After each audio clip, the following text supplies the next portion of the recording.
Hey everyone, Judicial Watch President Tom Fitton here with our weekly update on social media. Thank you as always for joining us. So much happening just this week alone to brief you on. First up, the Supreme Court of the United States. There is an argument set in a key Judicial Watch case, indeed an historic Judicial Watch case, concerning elections and whether late ballots can be counted. The hearing has been set for March 23rd.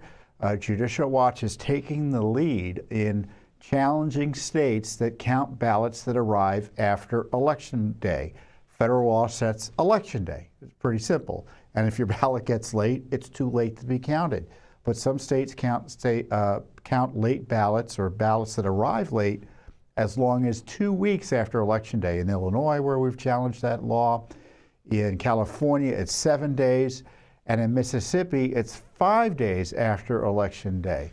And there in Mississippi, the Fifth Circuit Court of Appeals ruled that a lower court dismissal of our challenge, and the RNC is also challenging it, we're representing, our lawyers are the Libertarian Party, that the court throwing out the case was wrong, that it is unlawful to count ballots. It contradicts federal law that sets an election day. So it's unlawful to count ballots that arrive after Election Day. It's a pretty straightforward application of the law. Otherwise, it's meaningless. If you can count for 2 weeks after Election Day, why not 4 weeks after Election Day? Why not a year after Election Day? Why not up until the next election, for all we know? So certainly elections have to be meaningful, need to have deadlines, and that's the case before the Supreme Court. Now, upwards of 30 states allow the late counting of ballots. The ballots that come in late are counted. So this is a substantial issue before the court, and it's a substantial issue is about whether we're going to have elections that A, comply with federal law, but B, have rules that don't invite fraud, because obviously if you kind of allow the ballots to come in after the fact, that's one way and an easy way to try to game the outcome. And we want rules that inspire confidence in the election administration. Because if people think the system's rigged, and yeah, when you count ballots late or late ballots, as if the election day doesn't matter, it makes it seem like the whole thing is a joke. So this is a tremendous case. We're prepping, and part of the prepping obviously is a lawsuit, and that was filed a few years ago, and now it's before the Supreme Court of the United States. And just last month, we had a lawsuit first again in Illinois, but they found, the lower courts did, that our client, Congressman Boss, and 2 electors didn't have standing to challenge the counting illegally of ballots. And the Supreme Court affirmed in a 7-2 decision, thanks to your heavy lifting Judicial Watch, just in January, that essentially candidates have almost an inherent right to be able to challenge unlawful counting of ballots, or as alleged. So that was a major victory and, frankly, vindication for President Trump, who was barred at the court door by ridiculous variations of standing, where all of a sudden a candidate somehow didn't have an interest in making sure an election was run legally, and they didn't have the right to be in court. So that was a tremendous victory. So now this case now is the underlying issue about whether federal law, which sets Election Day, bars the counting of ballots that arrive too late after Election Day, obviously mail-in ballots. So we filed this big brief. It's a big brief. I encourage you to read it. It's available below. How many pages is it? I jokingly complained to the lawyers it was too long to read, but it really wasn't too long to read. It's 48 pages. And I encourage you to read it all. And I'm not going to read you all 48 pages. I'm going to read you a few paragraphs here and there, certainly from the beginning, that give you a feel for what the issue is, because I think it's an interesting issue. You may not agree with me on the issue, but certainly the debate is well worth having. It is about the election administration of our under law since the beginning of our country. It's about who has the right to run elections and under what rubric they do so, meaning what are the states' powers to run elections and how do they intersect with the federal Constitution in terms of federal elections and whether the feds can come in and make sure that the rules are followed in a uniform way. So it's an interesting historic case that gets to the heart of how we elect our politicians into the presidency and into Congress. So if you go and look at there are a few things I wanted to draw your attention to. Let me get to let me give you some of the key parts that I think is interesting from the beginning that gives you a feel for what the case is about and helps you understand just how deep the history is as it relates to the law that we're trying to uphold. This case, and this comes from the introduction of our brief, this case is about whether federal elections end on the statutorily designated election day, or whether the receipt of ballots can continue for days or weeks later. When Congress enacted the Election Day statutes, and there are three of them, there was the Election Day statute with respect to the President, Congress, the House specifically, and then once they had direct popular elections for senators, they added the senators to the Election Day statutes. It did so so when Congress set those statutes, it did so to set a uniform day of national elections and to prevent real or perceived fraud occasioned by states setting election day at disparate times. The Fifth Circuit, which is, of course, that's the circuit that made that key ruling that we're trying to uphold, drawing on ordinary meaning, historical practice, and this court's decision in Foster versus Love, correctly held that the day for the election of federal office holders in 2 U.S.C. sections 1 and 7 and 3 U.S.C. section 1, you can go look them up, encompasses both the submission and receipt of ballots such that both must conclude on Election Day.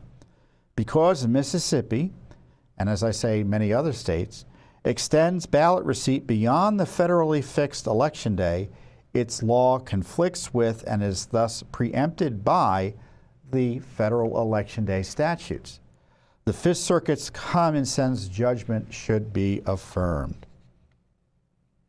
The conclusion that an election includes both ballot submission and receipt, and not just the former, meaning dropping your ballot in the mail, that's the election? Obviously it's not. Finds support from all the usual sources of ordinary meaning. Dictionaries and treatises from around the time of enactment defined an election to include ballot receipt. State courts did too. Contemporaneous state election codes viewed an election as encompassing both the elector's offer to vote through presentment of a marked ballot and the official's acceptance of that vote through receiving the marked ballot into official custody. The nation's first foray into absentee voting during the Civil War confirms as much, as virtually every state required ballots to be received by the election officials on or before Election Day. There is thus overwhelming evidence that the ordinary public meaning of election at the time the Election Day statutes were enacted encompassed ballot receipt.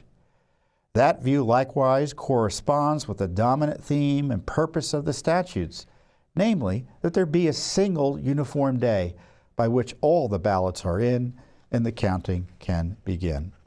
Arguing to the contrary, petitioner, which is the state of Mississippi, and respondents, Vet Voice Foundation and Mississippi Alliance for Retired Persons, two left-wing groups, advance an entirely implausible understanding of an election.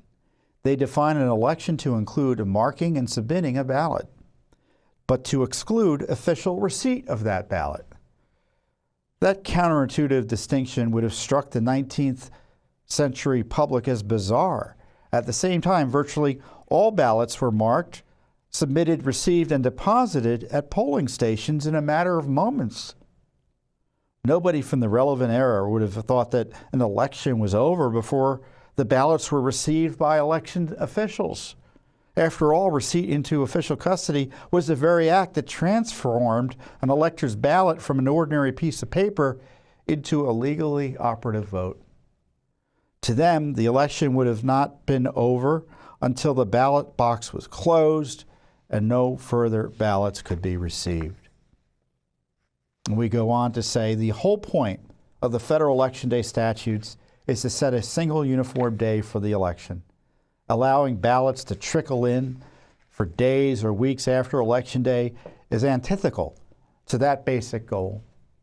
Indeed, a patchwork of state ballot receipt deadlines replicates the problems Congress was trying to remedy with a single national election day back in the 19th century. It is entirely implausible to conclude that Congress, when thrice exercising its preemptive power under the Elections and Electors Clauses, left the door open for states to vitiate those statutes by postponing electoral outcomes with post-election ballot receipt deadlines. Congress certainly did not leave the states to power to undo the important federal time regulation by simply declaring all mailboxes to be ballot boxes. Isn't that a great insight by our legal team? Mail-in balloting, they at least argued here, the petitioners are arguing, those defending late counting of ballots, they're pretending that putting your ballot in the mailbox is the equivalent of putting it in a ballot box. Well, that's not only absurd thinking, it's wrong to tell voters that, in my view. Wrong to tell voters that. Because your ballot, as we note, isn't really anything of note until it's captured and counted.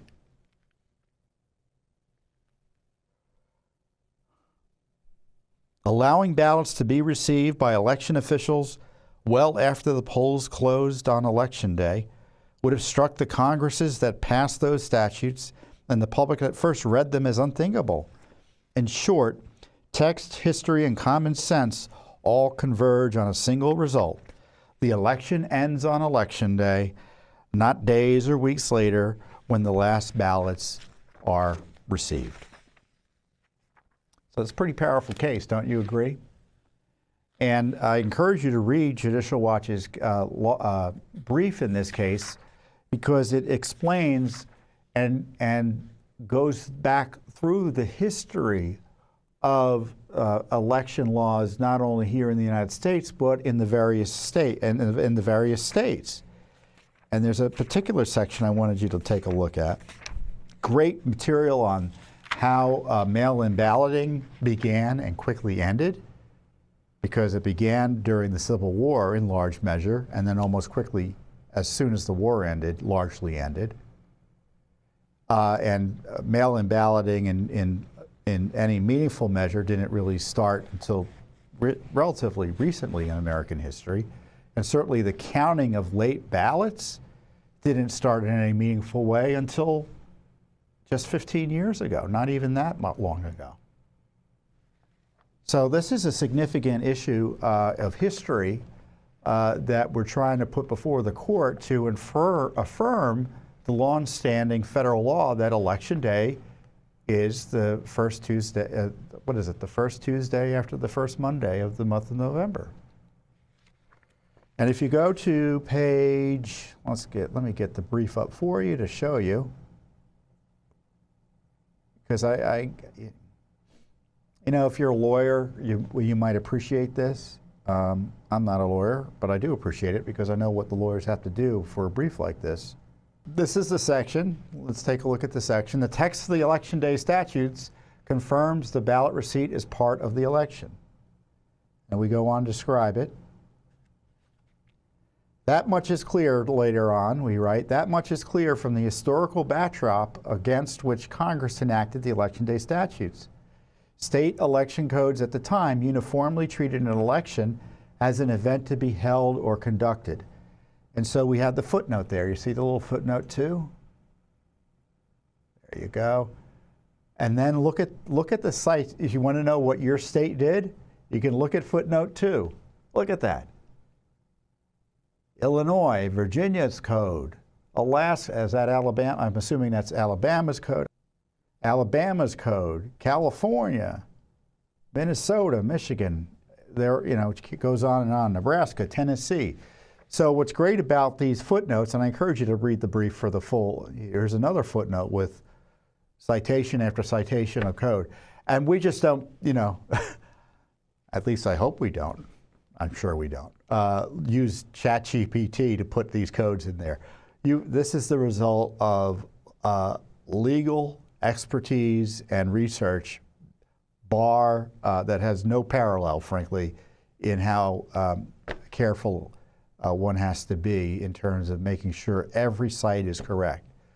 But you can go back and look at you can go through and look at all of these statutes, and you can find out what your state used to do back in the day before federal law required states to have a 1 day only, or in terms of a deadline for ballot receipt.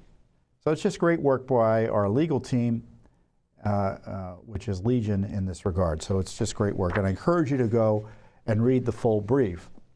And as I note in our press release, this is the most important Supreme Court election integrity case in a generation. The pandemic spread of states counting late ballots received after Election Day is a flagrant violation of long-standing federal law that not only encourages voter fraud, but also severely undermines public confidence in our elections. The Supreme Court now has a critical opportunity to restore a fundamental guardrail to the election process. And as I said, a lot of hard work goes into this type of litigation, which is now before the highest court in the land, the most important court in the world, it can be argued. And I encourage you to support our good work in that regard and give credit where credit is due to the legal team that helped put this together. So our election law team is led by Bob Popper, a senior attorney here. He previously was a senior official in the Justice Department, tasked with running voting rights investigations across the country. Also, one of the lead lawyers in this case, who's been shepherding this in other cases, not only in Illinois, Mississippi, but in California, is Russ Nobile, who also served in the public over at the Justice Department, trying to enforce the rule of law on voting issues. And one of our other lead lawyers on these cases is Eric Lee, who is focusing and key to so many of our election law cases, not only this case, but our cases to clean up voting rolls and such, and he's an essential member of the team. And on the outside, we have Paul Clement, who's been helping us in this case and might argue the case before the Supreme Court in March, and James Z, XI, and Philip Hammersley of his firm, Clement and Murphy. So thank you guys for your fine work on this brief. So we've got a lot of great legal talent behind this. And as you know, litigation ain't free. We're representing the Libertarian Party here, and we're really appreciative that they chose Judicial Watch to push this case for them. And on these very issues, we're also representing Darrell Issa, Congressman from California, and Congressman Bost in the famous Bost case that we just won on standing in Illinois. But this doesn't come cheap. The work is significant. It is historic in nature. And in addition to thanking our legal team, I want to thank you, dear Judicial Watch supporter. If you're supporting this work, you've helped us get to the Supreme Court not once but twice on a key election law issue. We've won one of the cases already.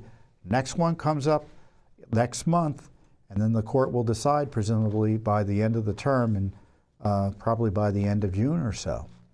And we are only able to do this great work with the support of Judicial Watch members such as those, and you know who you are if you're supporting us. And I encourage you, if you're not, this is the sort of work we're doing, and we can't do it without the generous financial support, voluntary. We don't get tax dollars to do the work, Lord knows. of patriotic Americans. And so go to judicialwatch.org and also read this brief. Get the brief out there. Have other people read it. It's just great history. And go back and look at the Voss decision that we won. You're going to be thrilled about that as well. And I talked about Russ Nobile. Congress called him the other day to talk about the election integrity measures that they are considering in the House. They passed the SAVED Act out of the House of Representatives this past week. There's another bill they're calling, I think, the mega bill, which even further strengthens election integrity measures. And I think Russ was asked specifically to talk about that in terms of making sure the rolls are clean and things that Judicial Watch is really quite expert and adept at. Russ was testifying on behalf of Judicial Watch, and you, if you're a Judicial Watch supporter or other patriotic American who wants the rule of law upheld and strengthened when it comes to election integrity, he just testified this week, and his presentation was excellent. I encourage you to go and watch it in its entirety, watch the entire hearing, the good and the bad, as far as I'm concerned, from the left especially. But here is Russ's opening statement to the House Administration Committee earlier this week. The core point of my testimony is simple. Public confidence in integrity of elections is declining. The decline is not driven by lack of ballot access, but rather inadequate and lax enforcement of basic election integrity safeguards. The data tells a clear story. Voter registration and turnout continue to go higher, and minority ballot access is at or near record levels. Historical racial disparities supporting the need to promote ballot access have largely been eliminated. At the same time, the public strongly supports common sense election integrity measures. Large majorities support voter ID and uniform election deadlines. They support proof of citizenship requirements and clean registration lists. Yet despite this consensus, many states have moved to undermine election integrity. One of the most troubling shifts has been the expansion of universal mail voting, which sends unsolicited ballots automatically to all voters regardless of eligibility. My written testimony describes how progressive politicians proposed this very system 100 years ago. It was a bad idea then, it remains a bad idea. No mature democracy would adopt such an insecure voting system. Among other ills, it weakens chain of custody protections, it increases the risk of coercion, and brings that risk of coercion to people's houses, a real risk for vulnerable voters. It risks third-party interference and administrative error. It erodes public trust in elections. Universal mail voting is bad policy in any context, but it's particularly bad when combined with inaccurate voter registration lists. Not long ago, the Supreme Court found that 24 million registrations, about 1 in 8 in the United States, are invalid or inaccurate. And 2.75 million people were registered in multiple states. Dirty lists have long been the gateway for other election mischief. Take California, who Judicial Watch is suing right now on behalf of the Libertarian Party. It has both universal mail voting and dirty registration lists. Our own internal analysis found that 21 counties with approximately 6 million voters removed a combined 11 voters over 2 years for change of address. That's 11 voters removed from a group of 6 million, 11 over 2 years. The NVRA imposes modest list maintenance duties on states, and it guarantees organizations like Judicial Watch access to list maintenance records so we can verify compliance with federal law. Many states fail under both federal obligations. Many do not conduct meaningful list maintenance, and when we simply ask them for the records to verify, as we're allowed to under federal law, they refuse, delay, or claim the records do not exist. Now they're not even giving the records to the Department of Justice, where I formerly worked, and would ordinarily ask for these records from 2004 to 2010. Those refusals are not just technical oversights. They defeat transparency, they prevent public oversight, and undermine public confidence in the election administration. Last year, Judicial Watch reported that our enforcement efforts over the years have resulted in more than 5 million ineligible registrations being removed nationwide. 5 million. Despite our success, we've barely moved the needle. Just last month, Oregon's new Secretary of State announced that they needed to remove 800,000 inactive voters in response to our lawsuit. The evidence shows that Oregon hasn't removed voters since 2017. While Oregon's announcement is progress, it illustrates just how pervasive state noncompliance has become. We have other suits pending. Finally, I address the recent trends where states are allowing ballots to arrive days and weeks after Election Day. For the last 5 years, my colleagues and I have sued several states challenging this practice, and last month the Supreme Court ruled in our favor in the first case in which we represent Congressman Michael Boss in his suit against Illinois. It took 4 years to get a federal court to say that we could sue, and finally the Supreme Court agreed. The regressive practice of allowing ballots to roll in for days and weeks after Election Day is chiefly responsible for creating the banana republic-style confusion that follow American elections today. Judicial Watch's client, Libertarian Party of Mississippi, along with the RNC, successfully sued Mississippi in 2024 over this same practice. We won, and then yesterday we filed our brief with the Supreme Court to defend our win. The Supreme Court will hear that case on March 23rd. Our brief is attached in the record. 76% of the public support it. History explains why election integrity safeguards exist. They're not adopted by accident, and they're not racist. Thank you for inviting me to testify today.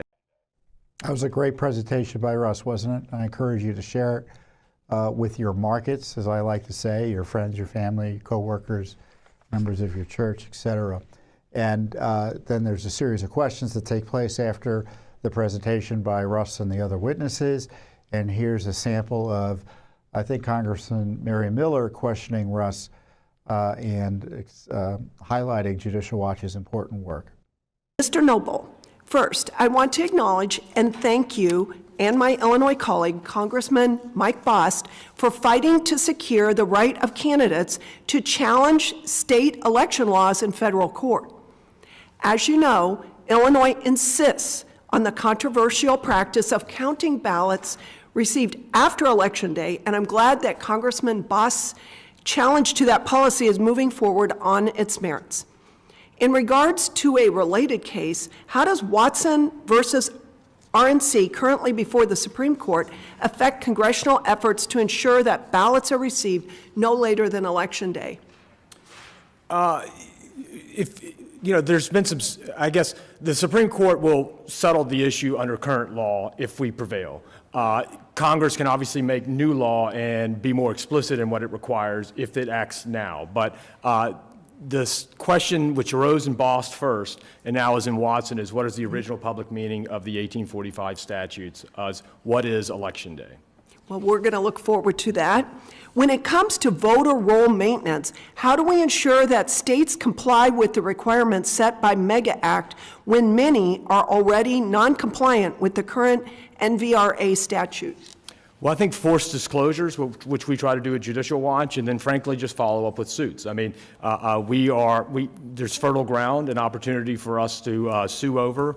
Frankly, we shouldn't have to come to that, but obviously lawsuits help. And when we find their laws, when we find a jurisdiction in violation, it's usually not a close case. I mean, they're not sending out confirmation notices. They're not removing people. Mm-hmm. It's pretty slam dunk. But the partisanship nature of the question makes it very difficult to get anyone to just settle and resolve the questions. Well, you can see that Judicial Watch has some excellent legal representation, as evidenced by Russ's remarks there. If you want to watch all of the hearing, I think we probably can link it below. I know it's on Judicial Watch's various channels, so feel free to follow up. But we're not backing down on elections. I mean, what happens is we get a lot of noise about election security around the time of elections. Judicial Watch doesn't wait for an election to start talking about election security. We're working on it all year, every year, between elections, whether or not they're happening or not. And that's why we're effective, because we just don't stop. There's no intermission when it comes to enforcing the rule of law. And we've had this big fight about the SAVE Act. The question is whether it's going to pass the Senate. I don't know. It probably won't. We just can't wait for election years to start talking about election integrity. I want the SAVE Act to pass personally. I want national voter ID. I want citizenship verification. But it should be front and center much earlier than now. And it's never too late. But on the other hand, politically, sometimes it can be too late in terms of getting things done. So this is the challenge, and the Judicial Watch rises to the challenge by doing the heavy lifting of election integrity enforcement all the time, as you can see from Russ's comprehensive report and testimony.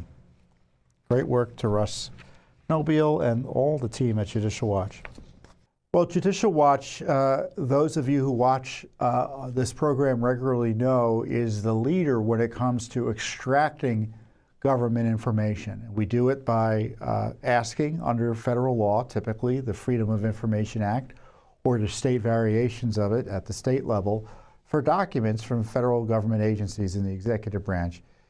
In this case, it's the FBI and Justice Department.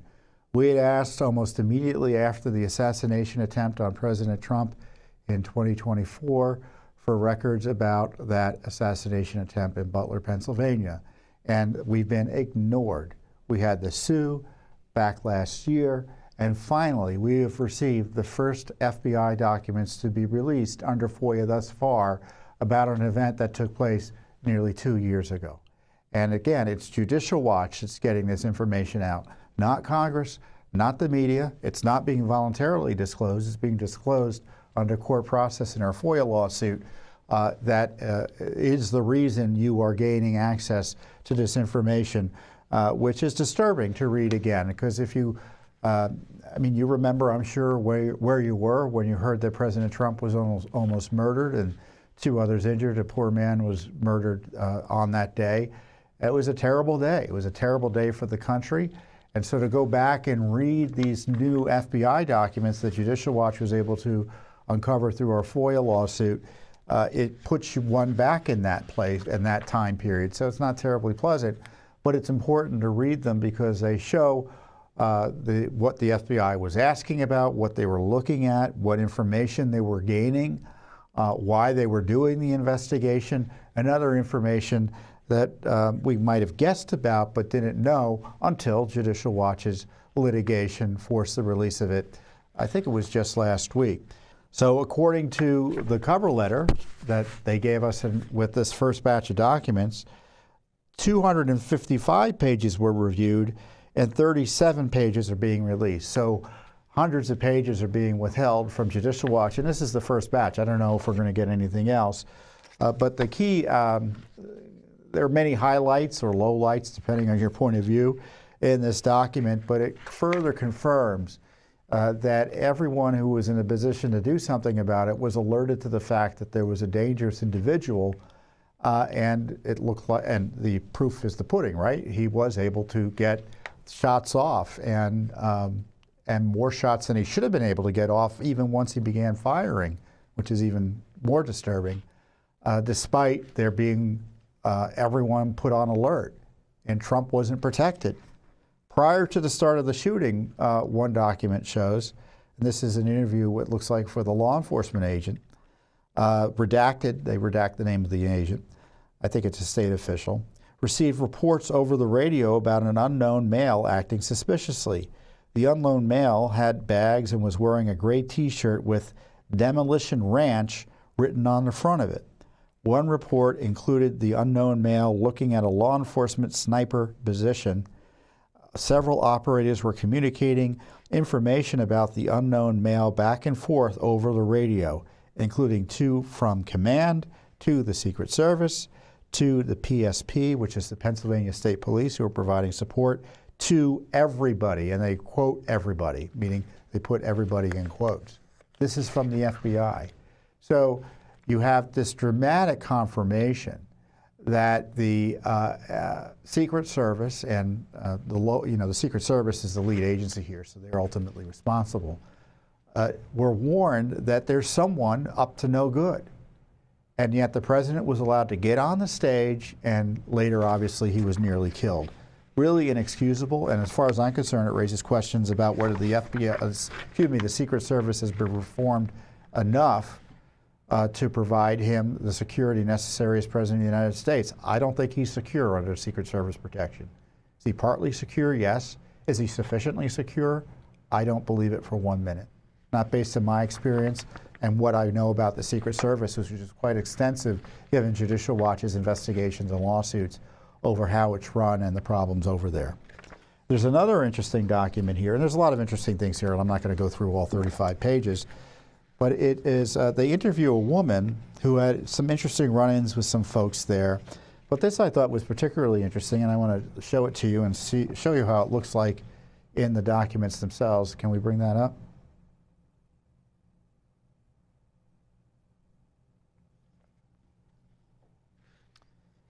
So the FBI is interviewing this woman, and you'll see in this center part here, let's see where the thing is.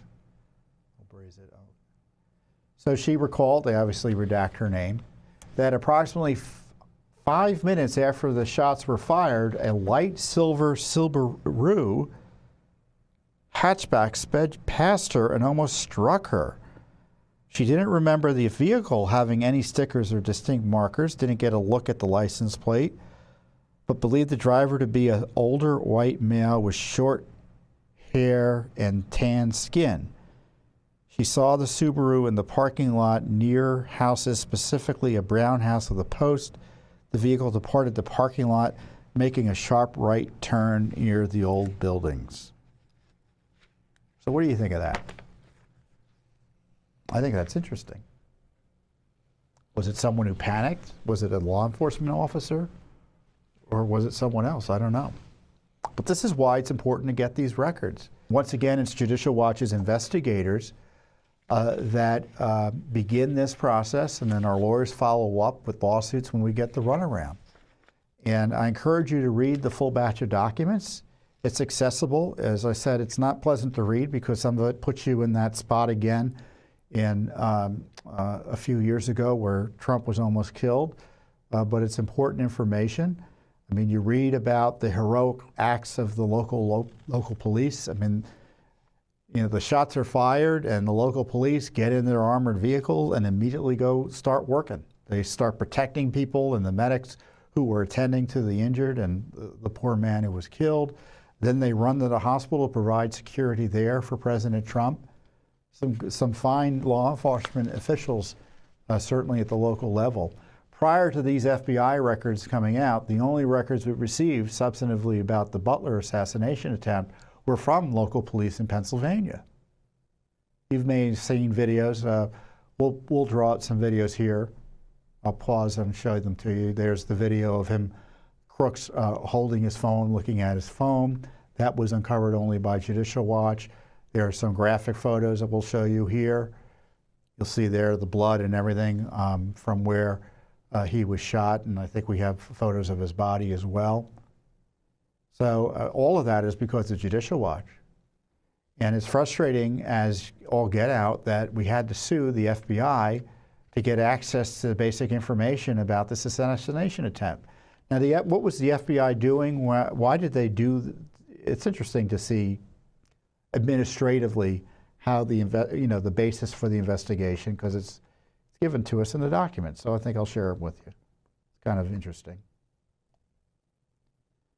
So you see here, FBI Pittsburgh is opening captioned investigation based on an articulable factual basis that reasonably indicates that on July 13th, 2024, Thomas Matthew Crooks utilized a DPMS Panther Arms AR-style 5.56 rifle, serial number listed, to attempt to assassinate former president and current presidential political candidate Donald J. Trump while he was speaking at a political rally at the Butler County Fairgrounds.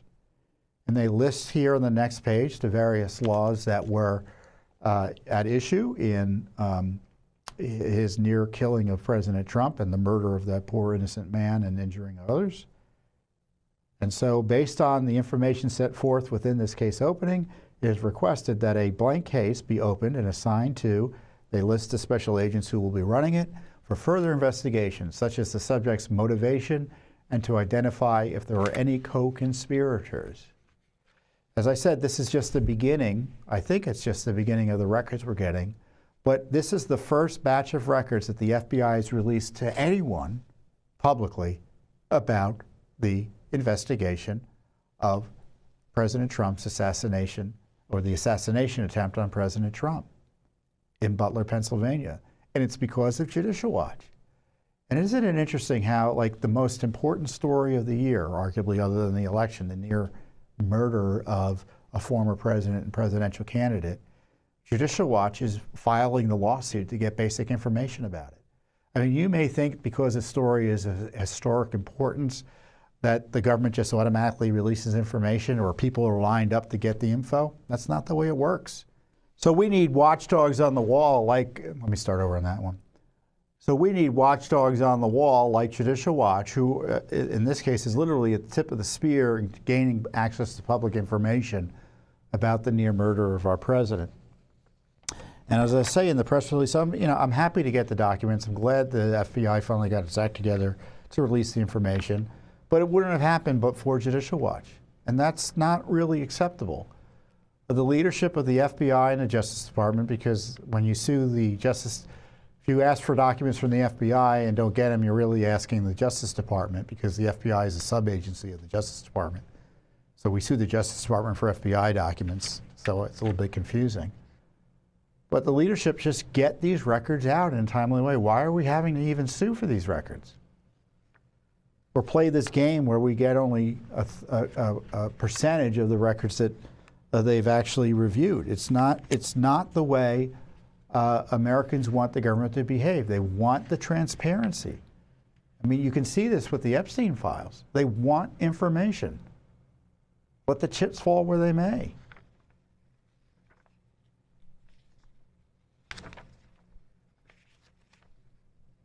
These documents raise troubling new questions about Secret Service failures to protect President Trump. And it shouldn't have taken years in a federal lawsuit to get this basic FBI material about the near assassination of President Trump. Unacceptable. So this litigation will continue. Our other lawsuits over Secret Service issues will continue. I mean, we have this lawsuit we just filed not that long ago about how the FBI essentially led Trump into an ambush in a D.C. restaurant that had a bunch of Code Pink protesters who were within dangerous arm's length proximity to the president. Unacceptable. Unacceptable. And Judicial Watch will continue to hold the Secret Service to account and frankly hold the Justice Department and the FBI to account, who seem to be covering for them as opposed to exposing what went on, so the American people can have some accountability for misconduct and ensure the Secret Service missions actually being performed, if not by the Secret Service or someone else, which is the protection of President Trump and others who they by statute and otherwise have to protect. So I will keep you apprised as events warrant. We have a new FOIA lawsuit on another important issue. And I tell you, some of the worst things I've been seeing on the internet and in the news recently are story after story about alien truck drivers who shouldn't have licenses and or who are otherwise not supposed to be driving, or poorly regulated or regulated in a way that's at odds with federal requirements or even state requirements, to have these truck drivers killing innocent after innocent and crash after crash. It's just horrible to see. And the American people are outraged about it. They want something done. The Secretary of Transportation, Sean Duffy, has made this a big issue and is trying to fix things. But this is a case where, where this open borders mentality that we treat, and this is the left's goal. They don't want your citizenship to matter. They don't think non-citizens should be treated any differently than citizens. And so they'll give them a commercial driver's license whether or not they can speak English, whether or not they meet the requirements, or whether or not they're even legally here. And it leads to people getting killed, but they don't care. They don't care because the goal is the destruction of America, destruction of the rule of law, and whatever crazed socialist, communist, whatever crazed socialist, communist outcome they want in terms of turning America with a C into America with a K, going back to the old Cold War days. And I don't use the word communist lightly, but I tell you, the lawlessness here is so ideologically based and so impervious to logic, rationality, and basic human decency in terms of concern for public safety. It's not liberalism, it's communism in outlook. I mean, these politicians who defend this type of regulation or lax rules as it relates to the border and open borders and such, they may say, well, I'm not a communist. Well, they certainly act like communists. I don't mean to belabor the point, but let's be clear here. This approach to governance is so inimical to the American way and our constitutional republic. So that's a kind of fulsome introduction to the lawsuit that we filed, because we asked for some basic records about this key issue. We asked the Department of Transportation for a variety of records, and we know what we're asking for. We work with people who are concerned about this issue. Our investigators are expert in asking for records generally, and they've got a wealth of experience in knowing what to ask for, what the specific request should be, what are the programs we're asking for, and you'll see that here. The first request was for records and correspondence related to the cross-border trucking pilot program and follow-up data. So cross-border means Mexico and Canada likely. Mexican domiciled carriers and ownership, driver licensing and expedited processing, English language proficiency enforcement, right? They're supposed to enforce the English language requirements in law. It's not being done. NAFTA, renegotiation, guest workers and labor impacts, and general safety and oversight records. So this is all about the trucking issues from the Department of Transportation. And the second request asks for records and communications about the Federal Motor Carrier Safety Administration's tracking of the grantees they give money to related to commercial vehicle safety plan goals and performance outcomes. So, look, the government's supposed to be tracking this. They give money away in order to ensure that the public safety is protected through this commercial driver's license programming. And it's clear it hasn't been, and we want the details as to why it hasn't been and how to fix it. In April of 2025, shortly after he came back to office, President Trump got on the horn about this and signed an executive order directing the Secretary of Transportation to rescind guidance that watered down the law requiring English proficiency for commercial drivers in an effort to ensure that drivers, quote, safely navigate roads, comply with regulations, and communicate effectively with authorities and employers. And then Sean Duffy followed up with an order establishing new guidelines to strengthen English language enforcement. And then in September of last year, he announced further emergency action restricting eligibility for non-domiciled commercial learner's permits and commercial driver's licenses. The rule was established in response to a nationwide audit by that Federal Motor Carrier Safety Administration sub-agency that no one's heard of until people started dying on the roads in large numbers, and a series, as I said, of horrific fatal crashes. So there's all sorts of operations to try to pause these commercial driver's license issuances, get the states to follow the rules in places like California, et cetera, and generally protect the safety. And the administration deserves credit for taking this on as directly and aggressively as they are. But we want more information about what happened, who did what and when, and why wasn't it done sooner, and what the Biden administration did or didn't do, and what the Trump administration still needs to do. And that's why we asked for these records, and that's why we sued in court. Americans were dying on our highways because of lax oversight by the Biden administration. President Trump and his administration, as I said, Sean Duffy at Department of Transportation and others are trying to clean it up. The American people should know the full details of this regulatory disaster. So more is coming. We're looking and doing a deep dive into this issue. You can expect additional litigation by your Judicial Watch. But you know, look, I shouldn't say we all drive, but many of us drive, most of us drive. You know, and if you're a grandparent or a parent, you know, your kids are out there driving. I mean, just think of families driving on vacations and such. They shouldn't have to worry needlessly about some alien who has no business driving because of lack of familiarity with the language or the rules of the road, etc., or just not supposed to be driving any. You know, they're not legally able to driving giant trucks that can kill countless people in a millisecond. It's just it's unacceptable. That's the word of the day. Unacceptable. It's unacceptable that we are seeing people die as a result of lefty politicians refusing to enforce the rule of law on basic oversight that states are supposed to do in line with the federal government requirements. Licenses, driver's licenses. Get that right. I